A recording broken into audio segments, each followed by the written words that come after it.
Hello everyone, I am Pradeep. Welcome to my YouTube channel easy to learn. আজকে আমার পিছনের ছবিটা দেখে তোমরা বুঝতে পারছো যে কী বিষয়ে আমরা আলোচনা করতে চলেছি। আজকে আমরা মানব দেহের সংবহন তন্ত্র নিয়ে আলোচনা করতে চাই। কীভাবে মানুষের শরীরে রক্তটা চলাফেরা করে, সংবহন মানে কীভাবে চলাফেরা করে সেই বিষয়ে আমরা আলোচনা করব। মানবদেহের মেন রক্তটা যেভাবে প্রবাহিত হয়, 3-4টে জিনিস আমাদের মধ্যে প্রবাহিত হয়, সেটা আমরা জানলে হয়ে যাবে। এটা পুরো 9-এর সংবহনতন্ত্র বলে যে একটা চ্যাপ্টার আছে, তার মধ্যে আমি আজকের বিষয়টা বুঝিয়ে দিলে তোমরা এ বিষয় সম্পর্কে অবশ্যই আর কোনো ডাউট থাকলে আমি ক্লিয়ারলি বুঝিয়ে দিতে। ভালো করে দেখবে, মানব দেহের যে হৃৎপিণ্ড আছে তার 4টে প্রকোষ্ঠ পাওয়া যায়, ঠিক আছে। প্রথমের উপরে দেখো, এই একটা প্রকোষ্ঠ, এই একটা প্রকোষ্ঠ, এই একটা প্রকোষ্ঠ, এই একটা প্রকোষ্ঠ, 4টে প্রকোষ্ঠ থাকে। উপরের পার্টটাকে বলা হচ্ছে অলিন, নিচের পার্টটাকে বলা হচ্ছে নিলয়।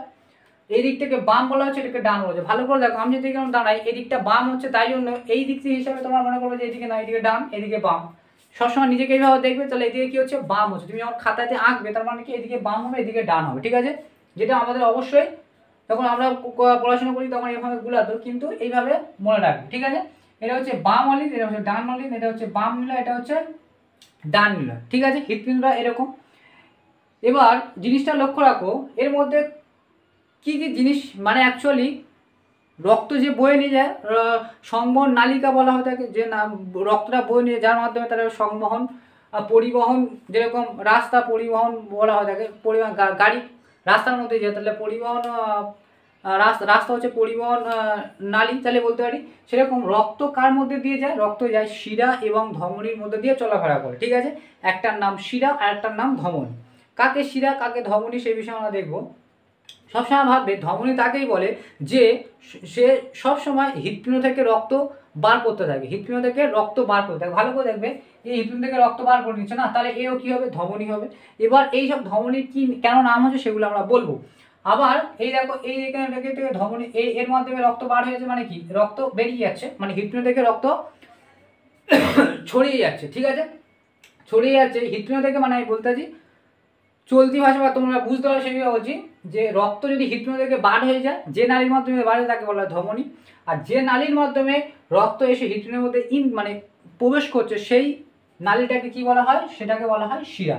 মনে থাকবে, যে নিয়ে আসছে তাই শিরা, আর যে নিয়ে চলে যাচ্ছে সে হচ্ছে ধমনী। এখানে দেখো রক্তের মধ্যে আমরা এখানে এটা এঁকেছি যে ফুসফুস, অবশ্যই এটাকে ফুসফুস দেওয়া হচ্ছে। রক্তটা কীভাবে হয়, আমাদের রক্তের মধ্যে হিমোগ্লোবিন থাকে, ঠিক আছে। হিমোগ্লোবিন থাকে, হিমোগ্লোবিনের কাজ কি, অক্সিজেনকে বয়ে বয়ে নিয়ে যায় প্রতিটা কোষের মধ্যে। অক্সিজেন অবশ্যই কোষের মধ্যে না গেলে, কোষের মধ্যে যে শোষণটা হয়, যে আমাদের কোষের মধ্যে যে বিভাজনটা হয়, যার মাধ্যমে আমাদের শক্তি উৎপন্ন হয়, খাদ্য তৈরি হয়, কোষের মধ্যে যে খাদ্য তৈরি হয়। এবার প্রতিটা কোষ নিয়ে যেহেতু জীব, প্রতিটা জীব তৈরি, বহুকোষীয় প্রাণী আমরা, তাহলে প্রতিটা কোষ বেঁচে থাকলে তাহলে আমরাও বেঁচে থাকবো। তাহলে প্রতিটা কোষের ক্ষুদ্র ক্ষুদ্র জিনিসগুলো বেঁচে থাকতে হলে তাদেরও খাবার দরকার, প্রয়োজন, ঠিক আছে। যেরকম ধরো না, একটা বড় বিল্ডিংয়ের মধ্যে ছোটো ছোটো ফ্লোর থাকে। ছোটো ছোটো ফ্লোর যদি আমি ভালোভাবে মেরামতি করি, ফ্লোরগুলো যেন ভেঙে যায়, টুকরো টুকরো হয়ে যাচ্ছে, তাহলে কি বড় বিল্ডিংটা থাকবে না। সেরকম আমাদের শরীরটা ছোটো ছোটো কোষ নিয়ে তৈরি। সেই কোষের জন্য, কোষকে বাঁচিয়ে রাখার জন্য আমাদের কী হয়, কোষের মধ্যে খাবার তৈরি করতে হয়, যেগুলো আমরা খাই। সেই কোষগুলো রক্তের মাধ্যমে পুষ্টিগুলো পৌঁছায়, সেই পুষ্টিকে ফিরে আবার শ্বসন হয়, মানে সেটাকে ভাঙার জন্য আমার কী দরকার, অক্সিজেন দরকার হয়। সেই অক্সিজেনটা কে নিয়ে যায়, রক্তই বয়ে নিয়ে যায়। এবার এই অক্সিজেন আমরা কোথা থেকে নিই, অবশ্যই বায়ুর মাধ্যমে নিই, শ্বাস প্রশ্বাসের মাধ্যমে। সেটা আমার কোথায় আসে, ডাইরেক্ট কি হৃৎপিণ্ড আসে, ডাইরেক্ট হৃৎপিণ্ড আসে না। যা আমরা নিই সেটা আসে কোথায়, ফুসফুসের মধ্যে, ঠিক আছে। ফুসফুস কী করে, ভালো করে দেখবে, ফুসফুস কী করে, শুধুমাত্র অক্সিজেন এবং আমাদের শরীরে যে শ্বসন প্রক্রিয়ার মাধ্যমে যে বর্জ্য পদার্থ হিসাবে কার্বন ডাইঅক্সাইড গ্যাস উৎপন্ন হয়, সেটা আমরা ফিরে আবার বার করে দিই। সেই কার্বন ডাইঅক্সাইডটাকে বয়ে নেবে কোষ থেকে। যেরকম অক্সিজেনকে দিল, বলছে ভাই তুই অক্সিজেন নে, আর কোষে যখন অক্সিজেন কার্বন ডাইঅক্সাইড তোলে, তার বদলে কিছু চাই না, আমরা কিছু দিলে তার বদলে আমরা কিছু চাই, এক্সপেক্ট করি না। সেরকম নিয়ে গেল, যে রক্ত নিয়ে গেল, যে আমি তোর অক্সিজেন দিচ্ছি, তাহলে তুই আমার কার্বন ডাইঅক্সাইড ফেরত দে, তাহলে সেও কার্বন ডাইঅক্সাইড ফেরত দেয়। কার্বন ডাইঅক্সাইড ফেরত দিলে এবার ওই যখন রক্ত সেবার ঘুরে কী করে ফিরে আবার নিয়ে আসে কোথায়, হৃৎপিণ্ডে নিয়ে আসে। হৃৎপিণ্ডটা হচ্ছে পাম্প করার জায়গা, ঠিক আছে।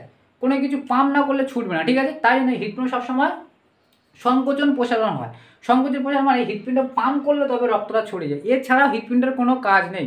হৃৎপিণ্ডের কাজ হচ্ছে রক্তকে ছড়িয়ে দেওয়া, ঠিক আছে, রক্তকে সারা দেহে ছড়িয়ে দেওয়া। রক্ত ছড়িয়ে যায় বলে হৃৎপিণ্ড সংকোচন প্রসারণ হয় বলে রক্ত ছড়িয়ে যায়। এবার রক্তের ব্লাড প্রেশার কি থাকে, আমাদের ব্লাড প্রেশার বলে না যে 120/80, 120/80 জিনিসটা ভালো করে বুঝবে। এটাকে আমি বুঝি, তারপরে যে ছবিটা আঁকা আছে সেটাও বুঝিয়ে দেবো। 120/80 বলতে আমাদের নর্মাল প্রেশার। প্রেশার মানে কি, রক্তের চাপ। প্রেশার মানে কি, চাপ অবশ্যই বুঝে থাকে। রক্তের চাপ মানে হৃৎপিণ্ড যখন রক্ত আমাদের সারা শরীরে ছুটছে কত গতিবেগে, হৃৎপিণ্ড থেকে যখন সারা শরীরে ছড়িয়ে পড়ে তখন রক্তের গতিবেগ, নর্মাল গতিবেগ কত থাকা উচিত, 120। আমাদের এমনি গাড়ি ঘোড়া কত চলে, 40, 80, 90 হতে পারে। একটা যদি বাইক যদি 80-90 দেয় কীরকম স্পিড হয় তোমরা জানো অবশ্যই। তা সেরকম আমাদের রক্তটা কত স্পিডে যাচ্ছে, 120 গতিবেগে হৃৎপিণ্ড থেকে বার হয়। ঠিক আছে, 120 বেগের নর্মাল স্বাভাবিক মানব দেহে 120 গতিবেগে আসে, সেটা আবার সারা শরীরে ছড়িয়ে যায়। এটা হচ্ছে জালক, এটা হচ্ছে যেখান থেকে বার হচ্ছে সেটা মহাধমনী। এটাকে আমি ঘুরে আবার ফিরে বলছি, যখন শরীরে যখন আমার মানে রক্ত অক্সিজেন সবার ঘরে ঘরে পৌঁছে দিল এবং কার্বন ডাইঅক্সাইড কালেক্ট করলো, সেই কার্বন ডাইঅক্সাইড কালেক্ট নিয়ে ফিরে কী হবে, হৃৎপিণ্ডে আসবে। হৃৎপিণ্ডে না আসলে হৃৎপিণ্ডে আবার পাম্প করতে হবে না, পাম্প না করলে রক্ত ছড়িয়ে যাবে না। এ আবার বয়ে বয়ে নিয়ে এসে কোথায় দেয়, হৃৎপিণ্ডের মধ্যেই দেয়। এবার যখন এই বয়ে নিয়ে আসে, যখন প্রথমবারে যখন তুমি কিছু স্টার্ট করো তখন অবশ্যই গতিবেগটা বেশি থাকবে, আর যখন ও আস্তে আস্তে ফিরে আসে তখন ওর গতিবেগটা কমে যায়। তখন রক্তের গতিবেগ কত থাকে, 80, নর্মাল থাকে 80। এটা হচ্ছে নর্মাল প্রেশার। এর থেকে যদি বেশি হয়ে থাকে, কারণ যদি হাই প্রেশার হয়ে থাকে তখন দেখবে এটা হচ্ছে এই 120টা হয়ে গেলে 160, 180, তখন গতিবেগ কত হচ্ছে, খুব জোরে ছুটছে। যদি খুব জোরে রক্ত ছোটে কী হবে, আমাদের শরীরের মধ্যে গরম ভাব হবে, গরম ভাব হলে কী হবে, ঘাম হবে। যাদের দেখবে হাই প্রেশার হয়ে থাকে তারা কী ঘামে।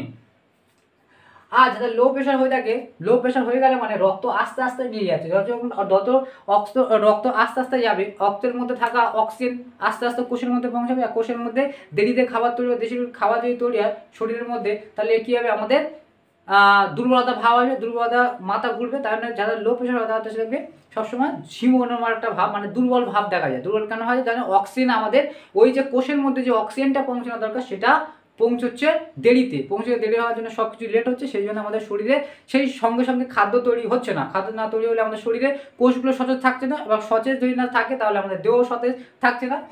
এবার ভালো করে এটা তো বুঝলে 120 কেন 80 হয়েছে। এবার ভালো করে বোঝো, রক্ত প্রথমে সারা শরীর থেকে যে রক্তটা আসে সেটা আমরা আগে এক্সপ্লেন করছি। রক্ত এখানে একটা জালক, মানে সারা শরীরে যেটা ছড়িয়ে পড়েছে, এটা তো মেন ধমনী, আসার পরে শাখা পোশাকা হয়ে যায়। এটা আমি ধমনীর মাধ্যমে এসে এবার শাখা পোশাকা হয়ে যায়, পুরো সূক্ষ্ম নালীতে বিভক্ত হয়ে যায়। নালীতে বিভক্ত হয়ে গিয়ে জালক হয়। জালকের পরে সব শরীরে দেওয়ার পরে এটা জালক বলেছে। তারপর থেকে ফিরে আবার রক্ত ব্যাক করে আবার কিছু আসে, রক্ত আমাদের হৃৎপিণ্ড আসে। আমি এটা দিয়ে বলছি, রক্ত যখন হৃৎপিণ্ডে নিয়ে আসে সেই রক্তের মধ্যে কি থাকে, কার্বন ডাই অক্সাইড থাকে। কোন গ্যাস থাকে, কার্বন ডাই অক্সাইড। এ নিয়ে এসে প্রথমবারে কোথায় দেয়, ডান অলিন্দে পৌঁছে দেয়। ডান অলিন্দ কি করে, সেটাকে আবার ডান নিলয়ে পৌঁছায়।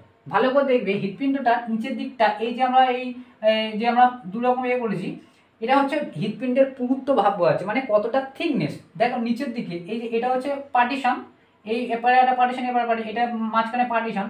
এই যে ভালো করে জিনিসটা দেখবে, এই নিচের দিকে পুরুত্বর ভাবটা বেশি আর উপরে পুরুত্ব ভাবটা কম। কারণটা কি, সব সময় পাম্প করে, বেশি পাম্প ঝটকা দেয় কে, নিলয়। ঠিক আছে, নিলয় পাম্পটা দিলে সব জায়গায় ছড়িয়ে পড়ে, দুটোই নিলয়ের কাজ। অলিন্দ আসার পরে কি করে, অলিন্দ এই রক্তটাকে পাস করে কি করে, ডান অলিন্দে পাঠিয়ে দেয়। ডান অলিন্দ যেই সংকোচন হবে, এই ডান অলিন্দ রক্তটা বয়ে নিয়ে চলে যাবে। কোথায় যাবে, এই রক্তটা কিন্তু সারা শরীরে যাবে না। এ নিয়ে এসেছিল কি, কার্বন ডাইঅক্সাইড, এখনো অক্সিজেন পায়নি, এর অক্সিজেন নিতে হবে। তাহলে এই রক্তটা ছড়িয়ে দিয়ে কোথায় যাবে, এই রক্তটা বয়ে বয়ে নিয়ে গিয়ে ফুসফুসে পৌঁছে দেবে। বলবে দেখো ভাই, আমি কার্বন ডাইঅক্সাইড নিয়ে এসেছি, ফুসফুসে দিয়ে দেবে। যেই ফুসফুসে দিয়ে দেবে, আর আমরা যে অক্সিজেন গ্রহণ করেছি সেই রক্তটা কি করবে, যে ফুসফুস কি করবে, ওই কনভার্টারের কাজটা করে, যে অক্সিজেনটাকে ধরবো, অক্সিজেনটাকে নেবো, নিয়ে রক্তের মধ্যে দিয়ে দেবো, আর কার্বন ডাইঅক্সাইড যেটা নিয়েছে সেটাকে নিয়ে আমি বার করবো। এটা হচ্ছে ফুসফুসের কাজ। ঠিক আছে, ফুসফুসের কাজ হচ্ছে, এবার যে রক্তটা আমি বিশুদ্ধ, এটা হচ্ছে অশুদ্ধ রক্ত নিয়ে আসছে।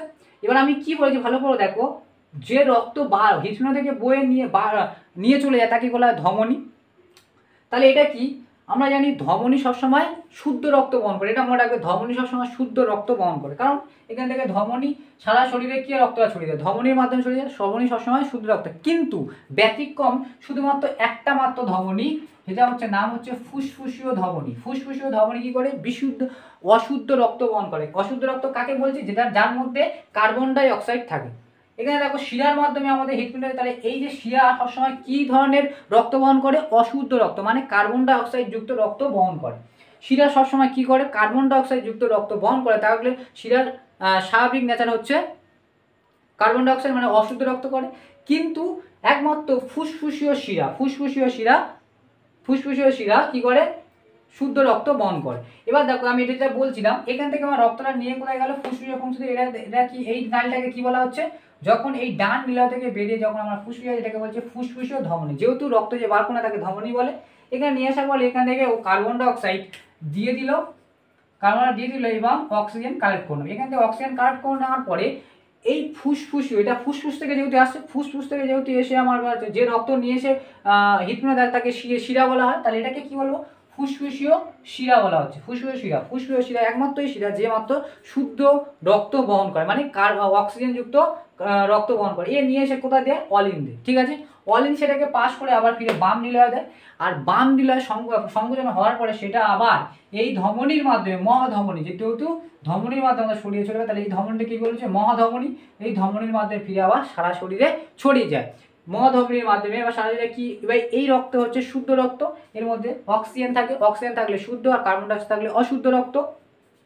এবার দেখবে তোমাদের পরীক্ষাতে বিভিন্ন কপাটিকা, 4টে কপাটিকা মনে রাখলে হয়ে যাবে। এইটা যেমন এখানে দেখো, ডান নিলয় থেকে যদি ডান নিলয়ে আসছে, এখানে একটা কপাটিকা থাকে, মানে এরকম, মানে যখন রক্তটা যখন এ আসছে, এখান থেকে আসলো, এখান থেকে চাপ দিলে, এখান থেকে ঝাটকা দিয়ে এখানে এলো, যে দিল, যখন পাম্প করবে, যদি এটাকে খোলা থাকে, যদি এখানে কোনো কপাটিকা না থাকে, রক্তটা ফিরে আবার বাইপাস করে এখানে যাবে কি যাবে না? ফিরে উল্টো দিকে চাপে ফিরে এদিকে আসতে পারে কি হবে না? তাহলে আমাদের কি হবে?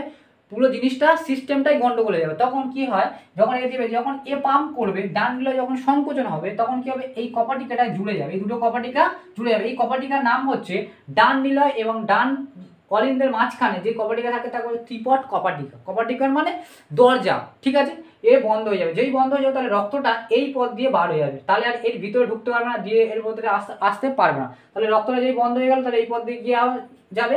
এবার ভালো করে দেখো, এখানে দেখো এর মধ্যে যে ফুসফুসীয় শিরা, এটা তো ফুসফুসীয় ধমনী। এই ফুসফুসীয় ধমনীর মধ্যে একটা কপাটিকা, সেই কপাটিকার নাম হচ্ছে পালমোনারি কপাটিকা। দুটো, এই একটা কপাটিকা আছে, এটা হচ্ছে পালমোনারি কপাটিকা। ভালো করে দেখো, যখন এই রক্তটা এখানে প্রবেশ করবে তখন এটা কি হবে? বন্ধ হয়ে থাকবে। এই পালমোনারি কপাটিকাটা পরীক্ষাতে যদি কনসেপচুয়ালি প্রশ্ন করে, যদি বলে যখন রক্ত ডান নিলয় থেকে ডান অলিন থেকে ডান নিলয়ে প্রবেশ করে, তখন কোন কপাটিকা বন্ধ থাকে আর কোন কপাটিকা খোলা থাকে? ঠিক আছে, কোন কপাটিকা, যখন এইখান থেকে রক্ত হবে তখন অবশ্যই ত্রিপট কপাটিকা খোলা থাকবে, তখন এই পালমোনারি কপাটিকাটা বন্ধ থাকতেই হবে, কারণ এখান থেকে আসে, এটা অবশ্যই বন্ধ হবে। যখন এই পাম্প করবে, এটা খোলা হবে, এখানে যাবে, তখন এ বন্ধ হয়ে যাবে। যখন, মানে এরা দুজনে বিপরীত কাজ করবে, এ যখন বন্ধ এ তখন খোলা, এ যখন খোলা ও তখন বন্ধ থাকবে। ঠিক আছে, এই রক্তটা নিয়ে গিয়ে ফুসফুসে গেল, ফুসফুসে আবার কার্বন ডাইঅক্সাইড নিয়ে অক্সিজেন শুদ্ধ রক্ত এখানে নিয়ে দিয়ে দিল কোথায়? বাম নিলয়ের মধ্যে। বাম নিলয় থেকে ফিরে আবার ডান নিলয়, বাম অলিন্দে আসবে, বাম অলিন থেকে আবার ডান নিলয়। এই পথে একটা কপাটিকা, এই কপাটিকার নাম হচ্ছে দ্বিপদ কপাটিকা। সেম ভাবে এটা হচ্ছে মহাধমনী, এটা হচ্ছে ফুসফুসীয় ধমনী ছিল, এটা ফুসফুসীয় ধমনী, এটা হচ্ছে মহাধমনী। ধমনীর মধ্যে একটা কপাটিকা, সেই কপাটিকার নাম হচ্ছে আর্টিক্স কপাটিকা। ঠিক আছে, যদি কোনো হার্টের যে প্রবলেমগুলো হয়, যদি ধরো না এই কোনো একটা কপাটিকা কাজ করছে না, তাহলে কি হবে? যদি না কপাটিকা কাজ করে, তাহলে আমাদের হৃৎপিণ্ডে যে রক্ত স্বাভাবিক অবস্থা বিচ্ছিন্ন হবে এবং এরপরে হার্টটা বিকল হয়ে যেতে পারে। ঠিক আছে, বিকল হয়ে যেতে বিভিন্ন ধরনের রোগ মানে আমাদের হতেই পারে। রক্ত অ্যাকচুয়ালি হৃৎপিণ্ড কি করছে? আমাদের রক্তকে ছড়িয়ে এই ছাড়া আর কিছু করছে না। হৃৎপিণ্ড শুধু রক্তটাকে ছড়িয়ে দিচ্ছে। ফুসফুস কী করছে? শুধুমাত্র অক্সিজেন আর কার্বন ডাইঅক্সাইড আদান প্রদান করছে। এর মাধ্যমে আমাদের সারা শরীর থেকে রক্ত আমাদের সারা শরীরে নির্দিষ্ট পথে আমাদের শরীরে রক্ত বিভিন্ন ধরনের চলছে। ঠিক আছে, আমি যেটুকু বলে দিলাম অবশ্য তোমাদের পড়াশোনার জন্য অবশ্যই ঠিকই আছে আমার মনে হয়, এবং এতক্ষণটাই করলে হয়ে যাবে। তোমাদের 9-এ যেহেতু এই চ্যাপ্টার আছে মানবদেহের সংবহনতন্ত্র, এবং এই পর্যন্ত আমি যা বলে দিলাম অবশ্যই নর্মালি এর মধ্যেই প্রশ্ন আছে, এবং ছবিটা যেভাবে আমি তোমার দেখিয়ে দিচ্ছি এরকম সিম্পল কটা প্রশ্নই আসে এরকমভাবে। এটা অবশ্যই পড়ে তোমাদের বইয়েতেও এরকম ছবি আঁকা নেই যে ফুসফুস আঁকা থাকবে। আমি ফুসফুসটা এঁকে দিয়ে কীভাবে যাচ্ছে সেটাও দেখিয়ে দিচ্ছি। এখানে বইয়েতে এতটুকু মতো আঁকা আছে, এটা কীভাবে হচ্ছে পুরো ক্লিয়ার করে আমি তোমাদের বলে দিচ্ছি যে রক্তটা এই দিক থেকে এদিকে যাচ্ছে, এদিক থেকে ছবিটা ভালোভাবে যদি বুঝে থাকো ও এইভাবে যদি ছবিটা এঁকে নিয়ে থাকো এবং যদি বুঝে থাকো তাহলে তোমাদের পরীক্ষাতে কোনো অসুবিধা হবে না। যদি আমার ভিডিওগুলো অবশ্যই ভালো লেগে থাকে তবে লাইক এবং সাবস্ক্রাইব করে, এবং আমার ইউটিউব চ্যানেল আছে এবং ফেসবুক পেজ আছে সেখানে লাইক করো, এবং দেখার জন্য সবাইকে অবশ্যই থ্যাংক ইউ।